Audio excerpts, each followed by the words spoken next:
Coming up this week on Sporting Journal Radio. So I do absolutely love the people that I get to work with. I really don't want to strike this argument up again. You know, there's a high percentage of walleyes up there because of the structure.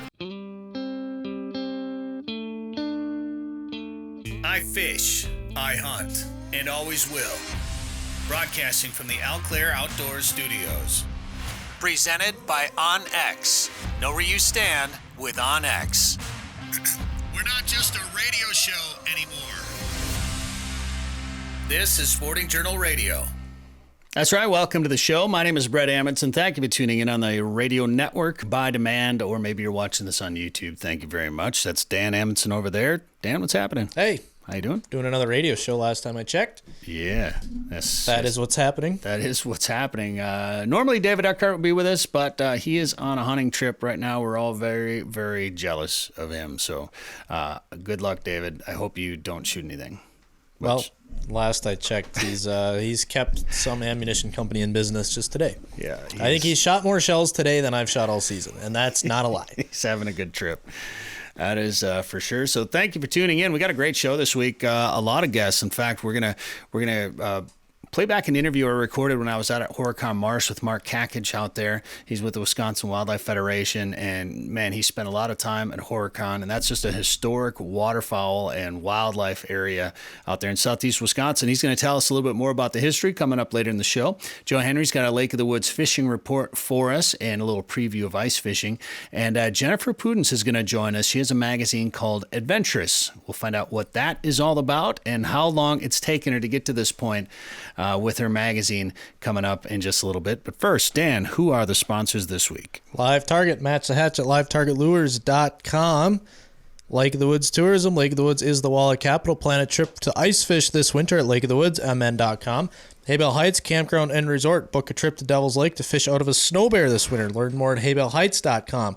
Ottertail Lakes Country. Find your inner otter at ottertaillakescountry.com. And Prairie Sportsman. We're making new episodes right now. New season starts in January, but you can watch episodes anytime at the Prairie Sportsman YouTube channel.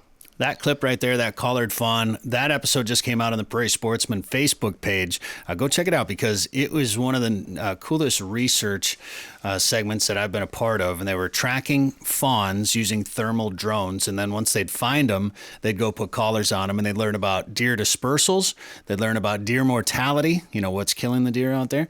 And then also what habitat preference they had. So they could, you know, plan their public lands around what habitat deer are using, what they're feeding on, what's killing them, and what they can do to prevent mortality, and just how far. In fact, you know, traditionally you think deer are only traveling a couple of miles. They found in that study, I think they found one deer had traveled, 80 some miles? Long ways. Something like Either that. way, more than I've ever walked. Hoofta. So you can watch it now on the Prairie Sportsman Facebook page or on the YouTube channel there as well. And while you're on YouTube, make sure you like this channel, Sporting Journal Radio. Give it a subscribe and a like. And then also one other one for you, of course, Fish Hunt Forever. We've got a brand new video, at least one, from our layout boat duck hunt up at Lake of the Woods at the Northwest Angle. One of the wildest duck hunts I've been a part of, like super cold, really foggy. We're in layout boats. It's kind of windy. Ducks are everywhere. It was wild. You're going to love it. Check it out on the Fish Hunt Forever YouTube channel. Dan, I had a bit of a, you know, I didn't gun hunt this year. I know you did. You didn't shoot a deer. Thanks for just sharing that with the world. I didn't appreciate it. Well, you put out a video of you cooking your tag. That's right. And it's got so many views. Fried up your gun tag in the frying pan. Well, not really. That's a fire hazard. The pan was on, but you don't cook them very long. You got to leave them rare. Tags are best served rare. I didn't gun hunt, but I had a pretty disappointing deer hunting day the other day. I went and checked one of my trail cameras, and I've got like 8 or 9 spy points out, and they're all cell cams except for one. And it's a solar camera, so I was like, all right, I'm going to put it out there. I'm going to put it fairly close so I can get to it and check the card, but it's going to be in a spot where I don't have to check it often because it's solar powered. So I put it in, and there was still standing corn there the day that I put it in, but it was a real nice trail. And I went to check it. The corn was down, and there was a little tree right in front of the camera just rubbed completely, almost disintegrated from a buck rubbing on it. I'm like, oh gosh, this is going to be great. No, I filled up the entire card with swaying corn the first day I put the camera out. So that's a lot of productivity there.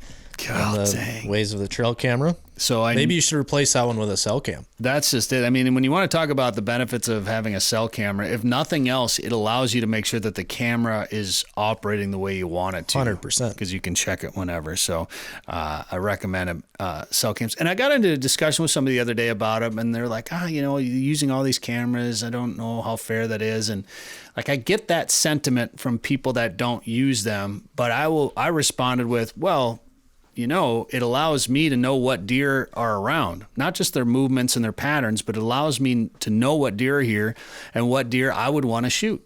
It might keep me from shooting a buck that could use another deer. It might... A buck that could use another deer? A buck that could use another year. Sorry. They can all use another deer. Talking's hard. Oh, man. Especially for me. I should have a radio show. It's also kept me from shooting a deer the entire year. I've gone entire years without shooting a deer because I've been waiting for my target buck to come by and it never does. And then I don't shoot a doe and I end up frying up a tag in the frying pan. So, and then when I said that, that makes actually a lot of sense. So in some ways you're actually protecting deer and creating better genetics and maybe keeping the herd even larger by using cameras out there. So anyway, trail cameras, I like them. I want to thank Pheasants Forever real quick.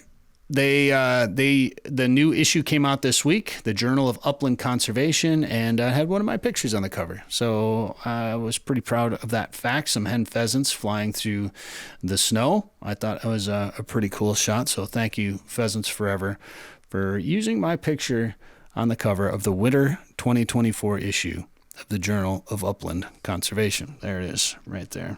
You can see that. Oh, yeah, I guess I put it on my Facebook page. Or check your mailboxes. You'll be getting the magazine if you're a member of Pheasants Forever.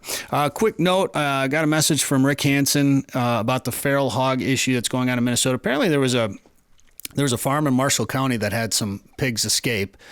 And then, of course, pigs are like rabbits, so they're always having little piglets out there. And this is one of the reasons why we don't want feral hogs in Minnesota, because there's no way of actually controlling them. Yeah, they can be fun to hunt, they can be good to eat, but there's no way of stopping them once they get out. And they just destroy the ground and the habitat out there. They are not good for the outdoors. Are not good for our landscape. We do not need them here. The DNR's got a questionnaire out there wondering about your thoughts on feral pigs. I just told you mine. Hopefully they're the same. You can go to the DNR's website. In fact, Sporting Journal Radio Insiders Group, we've got a Facebook group. We posted this link in there. We probably have it on our website, actually. Yeah, too. if you go to that, we talked about this post last week, MNDNR to host meeting on future risks of feral pigs and released mink. In that article, there is a link. It is mndnr.gov/wildlife/escaped-animals.html. Much easier just to go to sportingjournalradio.com, click on that link, and click on that link than trying to remember that and type it in. Sounds like deer numbers overall for the gun season in Minnesota anyway, we're down a little bit. The headlines I've seen say 5%. 107,572 deer have been taken by firearm this year. 112,968 deer total. There's a live ticker counter thing on the Minnesota DNR website as well. 395 by muzzleloader, 10,028 by vertical bow, 7,584 by crossbow. But yeah, it sounds like those numbers are down from last year, and I think numbers were down last year as well. So on the downward trend for whitetail deer in Minnesota. Okay, so we're looking at 17,600 or so archery kills then, right? That is correct. So I'd be curious to know what the archery kill number was through this point last year. Maybe we'll look that up for next week unless you want to do some Kill Google some work. time. But Tap dance. just to see how much, so crossbow kill this year in the archery season, almost as much as the vertical bow harvest numbers. So I'd be curious to know if those numbers are up or comparable to last year's archery season. Keep talking. I might be able to tell you. All right, so Dan is looking for that information right now, and when after he finds it, we're going to talk about a new lawsuit coming against the Fish and Wildlife Service regarding wolf hunting and the ban on wolves and putting them on the endangered species list. It's a Sportsman's Alliance is going to sue the Fish and Wildlife Service. They actually petitioned Fish and Wildlife Service twice earlier this year. So I'll read this whole thing for you in just a second. If Dan has those Dan has those numbers. Well, let me just, I don't like complaining to the DNR, but if you're going to put out a report with a table of contents, put page numbers on your pages so I can actually find what page to go to, please. Is it Roman numerals or just no? It's just no page numbers. Oh, here we go. I think okay. Keep talking. All right. So the Sportsman's Alliance Foundation filed a notice of its intent to sue the U.S. Fish and Wildlife Service on November 10th for the agency's failure to respond to the Sportsman's Alliance Foundation's 2 grave wolf petitions that they filed in June. They had 90 days to respond. They didn't. So there's a 90-day response required by the Endangered Species Act, and they didn't. So now that opens the door for a lawsuit. Now, when they filed the petitions, the Western Great Lakes wolves population, the coalition points out that the wolf populations have far surpassed Fish and Wildlife Service recovery goals in the West Great Lakes region, with the total population now exceeding 4,000 wolves. Now, that includes the estimates of 2,700 wolves in Minnesota, which it sounds like there might be over 3,000 by some numbers. I thought I saw an actual count of over 3,000. I know some people think there's probably 4,000 in Minnesota. 1,000 in Wisconsin and more than 600 in Michigan. Now, Fish and Wildlife Service original recovery goals for wolves were 1,400 in Minnesota and a minimum combined of 100 for Michigan and Wisconsin together. So that's 1,500 wolves was the recovery goal, and we're over 4,000 for those 3 states. So there should be no reason that the wolves would be on the endangered species list. Follow the science. Follow science, right. Did you find any? Yeah, I found the report. So this is for the entire 2022 deer season. Okay. So we have to, kind of look at this differently because obviously the Minnesota archery season isn't done. Right. Last year, a total of 23,372 deer were registered as an archery harvest, not including special hunts. So like the Camp Ripley, state park hunts, blah, blah, blah. And we're at 17,000 archery kills harvests right now for Minnesota, and there's still a month and a half left of season. Now, I do know that a lot of hunters, I don't know this for a fact, but I assume there will be a drop off in the amount of people in the woods come December. But if 5,000 more, we're only 5,000 deer away from hitting that same number. So we'll see if it's similar or down. It will be interesting, though, I will say, if when the firearm harvest is down, if archery harvest goes up this year. Yeah, and with 17,000 deer killed by archery, 7,000 or so of those by crossbows. Yep. I mean, so that percentage from the early percentage of 40%, that percentage is numbers, math. Anyway, that's it's a lot of kills by a crossbow. So I'll be curious to see what ends up happening. And did we talk about this last week, Dan? What we learned about using a gun tag? What you can use for a gun tag in Minnesota? No, I don't think so. And I really don't want to strike this argument up again. I've kind of gotten tired of it just because we haven't seen. This is interesting. It is interesting because I started digging into regulations. Kind of comparing Wisconsin, Minnesota, because I was getting ready for the Wisconsin season, and I had an unfilled gun tag. I came back down into shotgun zone. I'm not a huge fan of deer hunting with a shotgun. Right. And so I was like, well, I got a bow. I like bow hunting. So what if I try to fill this gun tag with my bow? And which I always thought you could do. Yeah. Like, I don't know. I'm surprised that you can't. Well, and again, I didn't really find a lettering that says hard, you can't do this, but everything I read into says you cannot fill your gun tag with a vertical bow. Right. However, I can fill it with a crossbow. So if we're going to count crossbows as archery, it's a weird, again, and maybe it's just something that's never been thought of, because you could always use a crossbow to fill your gun tag. Right. But so it's like, okay, well, if I can use it to fill my gun tag, but I can also use it to fill my bow tag, like, I'm not going to argue about the efficiency or, the efficacy or making it easier, blah, blah, blah. I don't want to get into that. I just found that to be pretty interesting that's the way it is, that you're basically lumping crossbows in with guns. Mm-hmm. So, and bows, apparently. Well, yeah. And so which is it? Is it it's a he, she of the hunting world right now. So That was pretty interesting. We'll wait for more numbers to come out at the end of this archery season. And the other thing I want to look at, which we don't have, will be archery license sales. Were there more archery license sales, or is it the same? Did we see the number of archery hunters? Like, did we just see bow hunters say, I'm just going to use a crossbow instead, or did we see more archery hunters? I'll be curious to know that, and we don't have those numbers yet. Well, we'll dig into that more and have more about that on a future show, and we'll keep an eye on this lawsuit. This lawsuit as well, too, with the Sportsmen's Alliance Foundation. Since they filed this suit, the Michigan Bear Hunters Association, the Upper Peninsula Bear Houndsmen Association, and Wisconsin Bear Hunters Association have joined the Sportsmen's Alliance Foundation in filing the initial petitions and now in the notice of intent to sue. So I don't know. I think maybe MDHA and some of the other groups maybe should get on board with that too. I know the Minnesota DNR likes to stay out of that kind of thing, but I know there are people within our state game management agency that would love to see management of wolves back in the hands of the biologists. And we just got to keep the lawmakers and the people that protest out of some of these decisions one way or another. In America, it's kind of the way things get done. So maybe we just need to go protest more loudly. Well, sure. I'll vote. I'll keep voting. I'll add this note. Reach out to your senators. Reach out to your representatives. Right. All that fun jazz. I know it's hard. I did once, and my representative promptly wrote me back, which, hey, thanks for writing me back. I do appreciate that, but said, I disagree with you. I'm going to be going forward with the way that she felt. So, thanks for representing how I feel.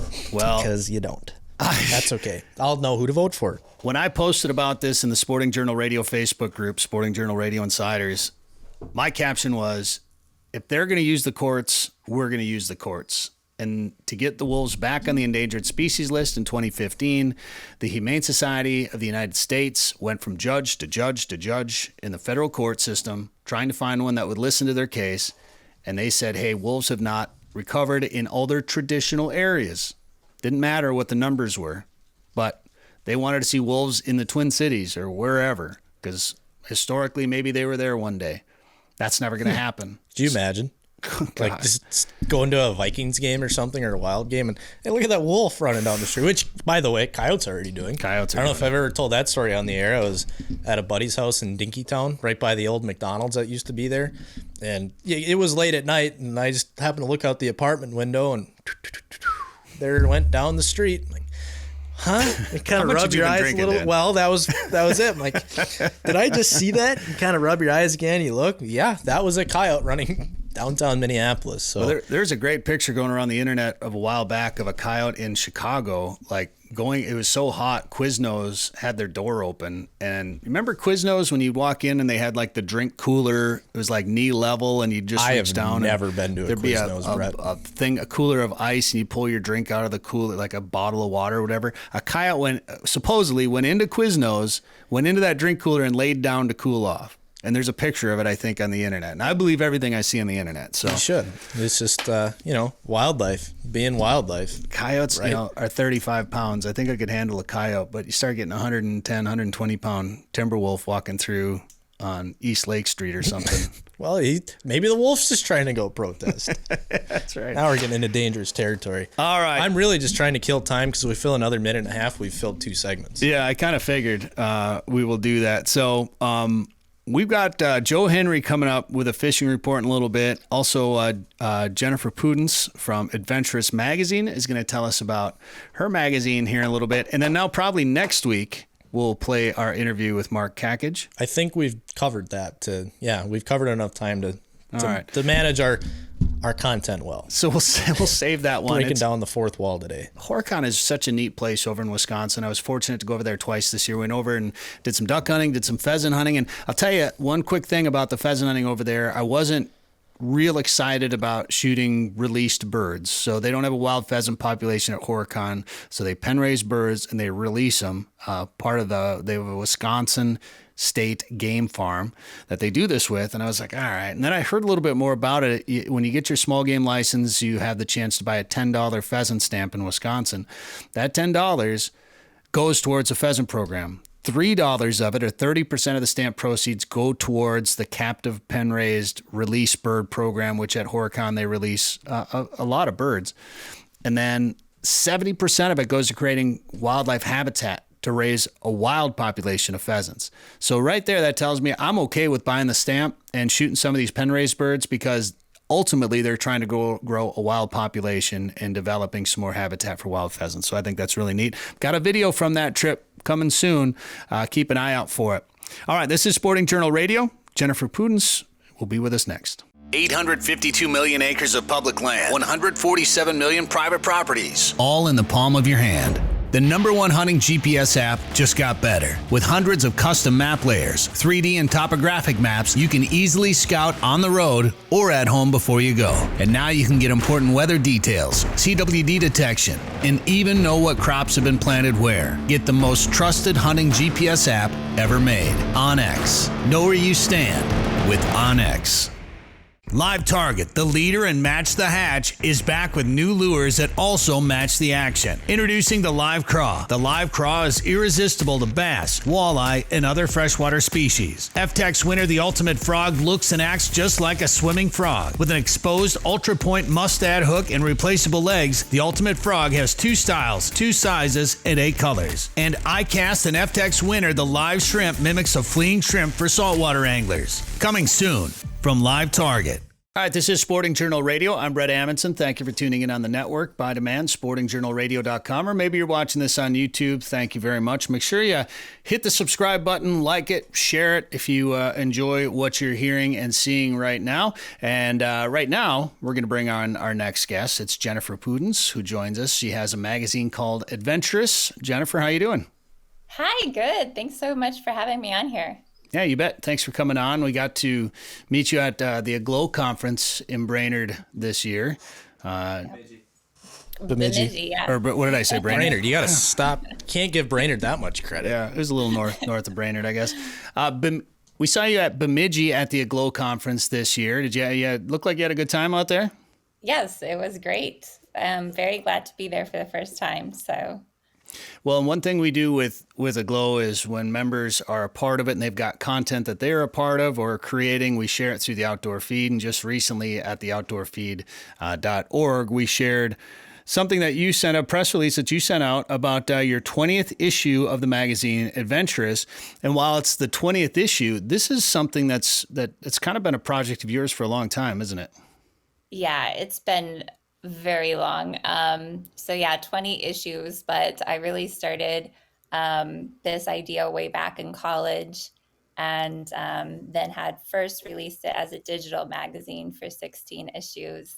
And at the beginning of this year had just released it as a high quality print magazine. So there's been a lot of steps and phases to get through for sure. Well, let's start back at the beginning. What made you want to start publishing and designing a magazine?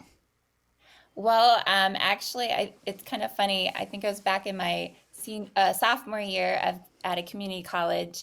I'm not normally a person to get out of classes or get out of something early. Oh, come on. I'm not. But anyways, I had just started this new class that was known for having a horrible teacher and a lot of expensive books. And I went to the first day and I was like, I can't do this. So I went to my advisor and it was like, what other classes will work for me? And it was journalism. And I was like, I can't do that. And that was actually how I got started in the very beginning. This will date me, but we had the very old, huge round Mac computers and started designing on that for our school newspaper. And I just kind of fell in love with layout design, and it went from there. So. Well, that's awesome. It's a lot of work making a magazine, and it's definitely hard doing it in today's world as well. But I published a magazine for a couple of years, and not just writing. You think about, I'm going to publish a magazine. I'm just going to write some articles. This is going to be great. No, you have to think about not just making a magazine, but ad sales, print costs, layout, photography, and everything that goes with it. Finding writers that are halfway decent, especially in the outdoor world. There's a lot of people out there that know how to catch fish, know how to shoot ducks, whatever the case may be. And they write for some pieces. I remember I'm not going to name any names, of course, but I remember dealing, and I'm going to say I dealt with a couple of people like this, but I'd have some well-known people that have appeared in magazines and newspapers for years, appeared in print, and they'd submit stuff to me, and I didn't realize how good of an editor they must have had. Like their content was good, and they knew what they were talking about. They just struggled putting it into the written form. And I'll be completely honest, I'm the same way. Like, I'm a better speaker than I'm a writer. It's not an easy thing putting things into words, is it? No, it's definitely not. And that's something that's definitely different about me with this is I love to be in the background and to help with that editing process. And, there is a huge difference between what I receive and what people receive as the readers in the magazine. I bet. So I love to make people shine and fix all that up. And so actually I work with a lot of women that have never wrote before. And really what's key is their experience and their photos. And I tell them, don't worry about the rest. I got your back. And I don't know what kind of help you have. And this is the last I'll talk about my magazine. We can focus on yours. But I was so fortunate because I had a lot of family work for me, which is great because that meant I didn't have to pay them, which was awesome. But I had a sister, Dan's mom, who was a teacher. It's your sister-in-law. I'm sorry. I had a sister and a sister-in-law. So my sister-in-law, Dan's mom, was a teacher. Both named Kristen, by the way. Both named Kristen. And then my sister named Kristen, she worked as a medical transcriptionist. So they both were great copy editors for me. And then my brother, Dan's dad, works in sales, so he was able to handle some of the sales for me. And then Dan did some work for me, and it was kind of a family thing, thankfully. So I was pretty fortunate there that I had some people that could do some copy editing for me. So I don't. If you're doing it all yourself, that's a heavy load. Yeah, I am. It's a lot. I wish I'm definitely not a salesperson. I wish that's the worst part about it. For sure. That is one of the hardest things with me. It ends up though. I do absolutely love the people that I get to work with through the ads, those companies and brands. So I love working with them. I'm just personally not a salesperson at all. Nobody likes asking for money. Yeah, I'm especially bad at it. So that's one that's really been a push for me personally to get better at. And especially too nowadays with social media and everything, there's just so many roles that pull you all over the place. So that's definitely one of my struggles too, is just fulfilling all the roles that actually take me away from the magazine most of the time itself, like the actual magazine. But yeah, I do it all on my own. And so I just kind of do the best I can. And it's always a learning process for sure. It's different than running a magazine, 20, 30 years ago. There's no doubt. So Dan's pulling up, looks like must be the website there. Tell us about Adventurous. Tell us about the magazine. What is it? What does it involve? Yeah, so it is the only women's hunting and fishing magazine, and it also includes other outdoor activities.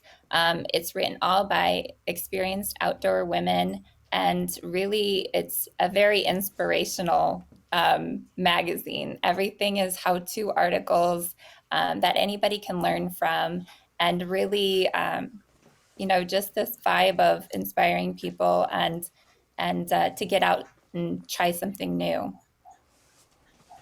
How has it been getting contributors, getting writers to be a part of it? So my brain really works as a magazine. And so normally most of the ideas are actually through me. And then I reach out to find the right people to write them. And again, that's why most of the people I work with aren't professional writers. So I'm looking for those experienced people. And then kind of go from there. So. And what you celebrate your 20th issue? What can people find in it, and where can they find it? So everything is at the website, adventurousmagazine.com. And then there's also an online store there, which is all outdoor gear that's specifically with women in mind. So not necessarily women's gear only, but everything is kind of with women in mind, the same as the magazine. Okay, Dan was looking for some nice women's gear. All right, so what do you got coming up for Adventurous then? Yeah, so right now the current issue is the fall issue. I'll be hitting a couple more sports shows this winter, and the winter issue will be coming out later in December too. So that's a quarterly magazine then? Yes, quarterly. Okay. Goes by the seasons. Very good. And how much is a subscription? How do people subscribe? Yeah, at the at the website, adventurousmagazine.com, and then a subscription is $39.99 for the year. And so that's your 4 issues that you receive in the mail. Oh, very cool. Very cool. AdventurousMagazine.com, Adventurous Magazine. Jennifer Pudin, good luck with everything, and thanks for the time this week on the show. Thank you. Thanks so much for having me. Ice fishing season is here. This winter, plan a trip to Devils Lake, North Dakota. Not only will you have the chance to catch their legendary perch, but this year, Hay Bale Heights has been catching big walleye after big walleye. And they're doing it from a mobile, comfortable snow bear. No matter how cold it is outside, you're warm and toasty on the inside. Learn more and book a trip today at haybaleheights.com. That's haybaleheights.com.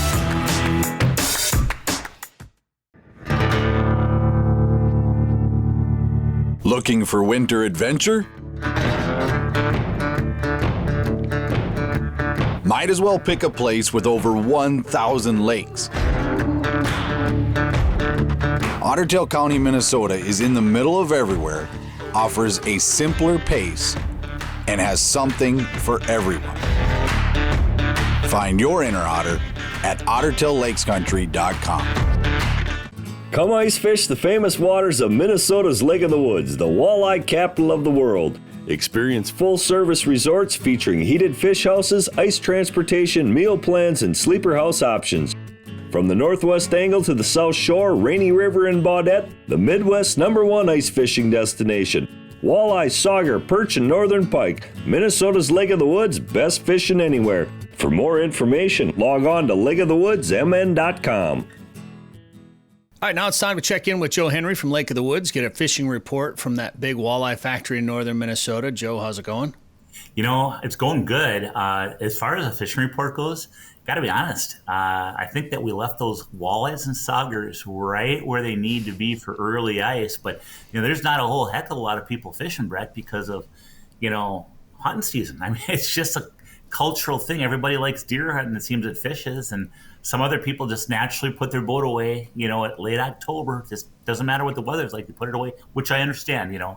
And but there's just not a lot of people fishing. For the people that are, they're getting rewarded.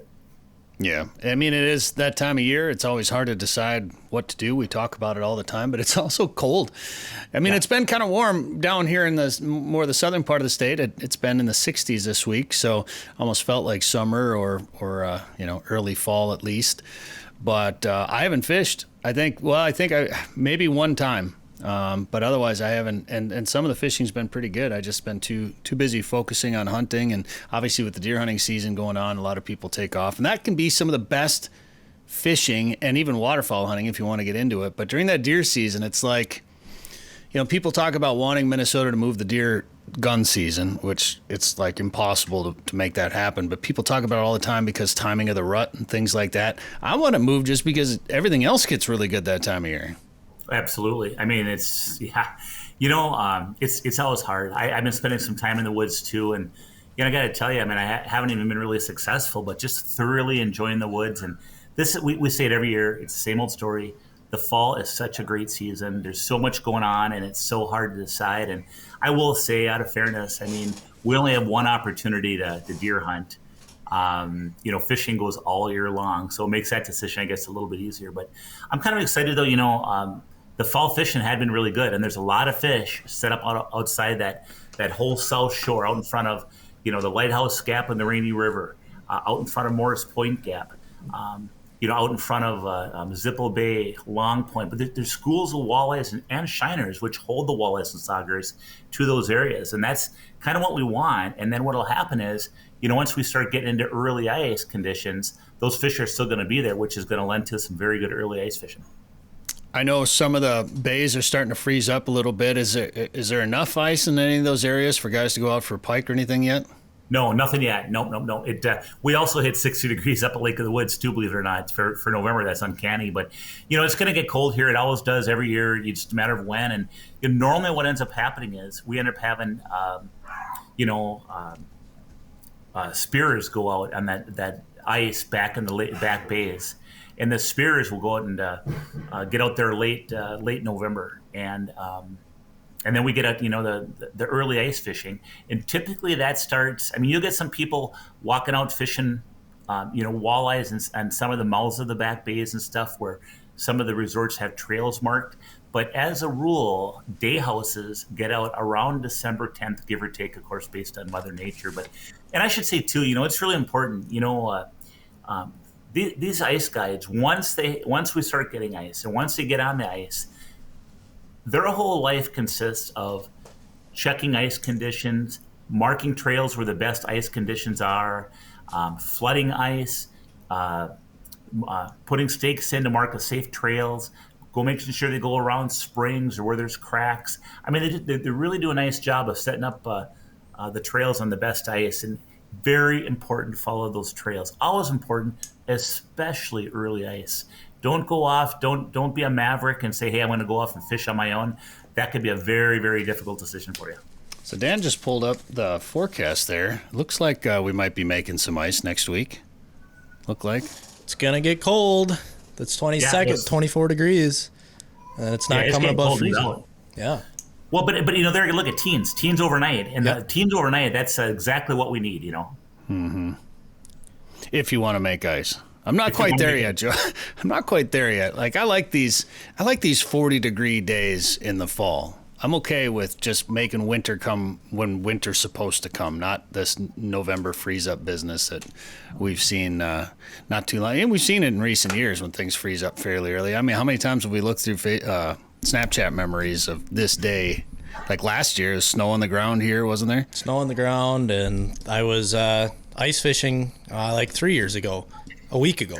Oh, you weren't just ice fishing 3 years ago. I was ice fishing. I caught walleyes. Sure did. You were on the news, I think, 3 years ago. We don't need to talk about that. Something like that. Ice fishing. Yeah. No. Safely. Well, that's the thing. Like, and I'm one of those guys too, Joe. I'm not an early ice guy. Call me a lazy ice fisherman. I like to wait until I can drive a truck. But I will go out when you can take a snowmobile or an ATV or something like that to go out there and fish. But those guys that go out there real early, it's just not for me, Joe. No, I'm not going to take a chance either. It's not worth it. It's just too stressful. I want to have fun. I want to go fishing. I want to be safe. I don't want any accidents. And again, people might say, well, Joe's a tourism director. He needs to talk about going out on ice trails and things like that. That is not it at all. The $15 or $20 those resorts charge, the little bit.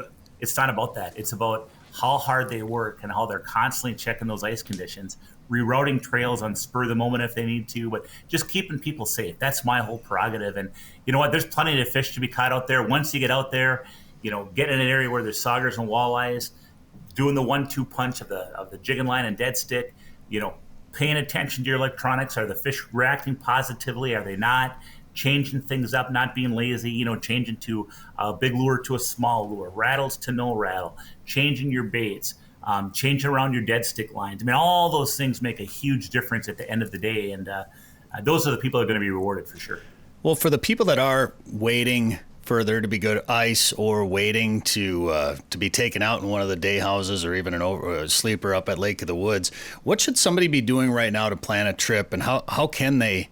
Well, what's the best way for them to plan an ice fishing trip up there? Well, if it was me, I would be first deciding, what are the best times for me to go? Can I go in December, January, February, or March? What month or months are best for me? When can my group go? And then what I would say is, all right, when we go out, do we want to drive our own vehicle out to a fish house? Would we prefer that ice transportation like a bombardier or something would take us out to the fish house? Do we want to fish along the South Shore? Or do we want to make it a little bit a different kind of adventure and go up to the Northwest Angle? Hey, if we decide to go to the Northwest Angle, to one of those resorts that ice fish, do we want to drive through Canada? Does everybody have a passport and credentials? Or do we want to, take the Lake of the Woods transport service and take a bombardier up to the northwest angle so we can avoid customs. I mean, those are just all decisions to start thinking about. And then, what kind of resort do we want to stay at? Do we want to stay at a full service resort that offers the American plan, which is, lodging, fishing, and all your meals included? Or do we want to kind of do more of a do-it-yourself thing where, hey, we're going to go stay at a resort, we're going to cook our own meals, maybe we'll go to eat at this resort one night, maybe we'll go to that resort another night, but we're going to kind of do it on our own and just, rent a fish house from them and rent, the cabin. So, boy, a lot of ways, a lot of choices, a lot of ways to get it done for sure. I want to do a ice fishing trip to the Angle this year. I think that would be fun. Well, we've done that before, and I'll tell you, the Angle is such a neat spot. I mean, not only is the fishing really good up there, there's a high percentage of walleyes up there because of the structure. Of course, you get your eel pout and your jumbo perch and stuff, and your pike. But I mean, it's kind of cool too because just the whole ambiance and allure of the Northwest Angle. Little further up, your fishing structure. You got the northernmost point buoy. And it's just kind of the bars and restaurants up there are just kind of cool too. A lot of times you're out on an island or you're up in Angle Inlet. It's just a neat atmosphere. I don't know how to explain it unless you've been up there. Yeah, well, we were just up there this fall, of course, and we have one video for sure on our YouTube channel, the Fish Hunt Forever YouTube channel. You can see us lay out boat duck hunting. Man, it was a lot of fun. And when do we think we're going to have the second one up? Or is it up, do you think? Well, that's a good... we're trying to predict the future here. Break down the fourth wall. Just how about this? Go to that channel, go to the Fish Hunt Forever channel on the hour until you see a second one. And in the meantime, watch all our other videos there. And, I have nothing else to do. I know it's all about you, so we're just... Absolutely. Just keep checking it. Just don't bother notifying me when you put out it. I'll just go... Well, we'll tell you too, but if you're listening to this show or watching this show, I can't predict the future. I don't know I forgot my crystal ball at home today, so just keep hitting the refresh button. Or if you're a subscriber, you should get a notification. And if you're not, go subscribe and turn notifications on. There you go, Joe. Turn notifications on the YouTube. You'll get notified when it goes up. I will say this, just that easy. Even though we're approaching ice fishing and duck hunting's kind of over, you know what? That duck hunting show you guys did, it is just so cool to see the visual effects of in a layout boat right against the water. To see those decoys out there, and you're kind of bobbing up and down, so you got to kind of adjust your shot. It is so cool to see those ducks come in. And the other thing I like, Bret, is when you use on your shotgun, you have that camera that shows that red dot, so it shows me where you're aiming on those ducks, which is kind of neat to see. Yeah, and it just shows how bad of a shot I am. Well, it was wobbly out there, I will say. I mean, you give a little bit of, when it was cold, I had a couple different layers on, and it was, I think the feels like was 10 degrees. I think the air temp was around 15, probably around there both mornings, somewhere between 10 and 20 degrees. So it was cold, and the fog was rolling, and the birds would just appear out of the fog like, I don't want to say something out of a horror movie, but that's what it was like. It was like all of a sudden they'd be there, and a lot of times they're buffleheads, which the hen bufflehead is the second smallest duck in North America. And imagine trying to shoot a target that small, moving that fast, and you're doing this in waves. Yeah, there's one right there if you're watching this on YouTube. And I'll be honest, actually, and it was me, Dan, and Corey Loeffler from the DRC Call Company. Actually, it was pretty good this year, actually. Better than our trip last year up there. So look at all that fog. And then Andy Reeves and Forrest Hughes sit out there in the tender boat picking up the ducks for us. And then actually Forrest's father-in-law joined us for one of the days to hunt too. So I think that was him in the boat there. And we shot a special duck while we were up there. One prized targeted duck that we were hoping to shoot, and you can see that in the second layout boat duck video that may or may not be on YouTube right now. It probably is, but I don't want to make any promises because you make promises and then you break them and people get upset. That's right. Danny, you get everybody all jacked up. I know. I want to know, do they call you Crystal Ball Boy nowadays? I forgot mine at home. It's at home. I forgot it. But I get the impression Danny gets kind of frustrated when people don't just subscribe. Yes. We ask you too nicely. Solve all the problems. We ask you too nicely, and people don't, and so now we gotta break out the punishments for it. So. Well, and not to get into it, but and sometimes the comments people make on social media and on YouTube and things like that, like we were just bombarded by buffleheads and, you know, other divers up at Lake of the Woods. Like, clearly there's a big push of birds. And in Dan's title for the video was "The Migration is On," and someone's like, "Oh, because you shot buffleheads, you think the migration is on?" It's like, yeah. I think buffleheads migrate. Last time I checked. Did you watch the video? There's like thousands of them. That means they migrated there, bud. Like, anyway. You're giving that person too much attention. I sure am. All right.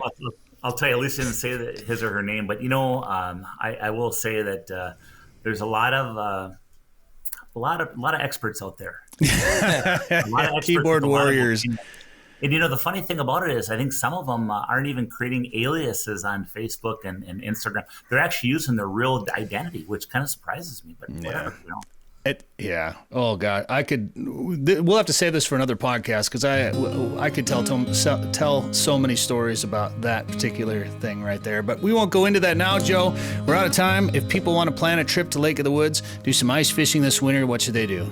Hey, now's a great time to make your plans for sure. Check out our website, and that is lakeofthewoodsmn.com. Sporting Journal Radio is a division of Macaba LLC. If you've got a question, comment, or story idea for us, send us an email. Go to sportingjournalradio.com. While you're there, you can learn how to advertise on the show and visit our store for hats, hoodies, coffee mugs, and more. Go to sportingjournalradio.com.